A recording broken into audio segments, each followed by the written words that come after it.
They began their gentle journey together.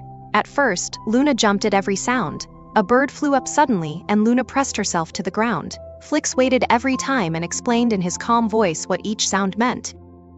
"That is a woodpecker. That is a falling leaf. That is only a squirrel running home." Little by little, Luna felt the forest become less frightening. She lifted her head higher and walked closer to Flix instead of hiding behind him. After some time, they reached a darker part of the forest. The trees were tall and crowded together. The sunlight could barely reach the ground. The wind moved through old hollow trunks and made a long, deep sound. The forest made a long, low sound, almost like a soft ooh in the wind. Luna froze in fear. Her ears dropped and her paws shook. "Is that a monster calling us?" Flix also felt a small fear rise inside him, but he breathed slowly and listened more carefully. "I do not think it is a monster," he said gently. "I think it is the wind playing with the trees. But I know it sounds strange."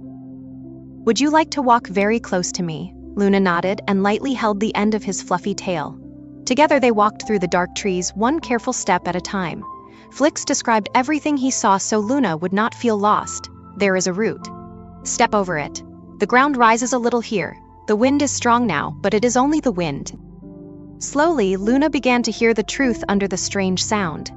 Hidden in the deep voice was the light rattle of leaves and the soft creak of branches. It was not a monster, it was only the forest breathing. At last the trees opened and the strange sound faded. "You were brave," said Flix. Luna looked up with surprise. "I was shaking." "Courage does not mean you are never afraid," said Flix. "Courage means you keep walking even when you are afraid."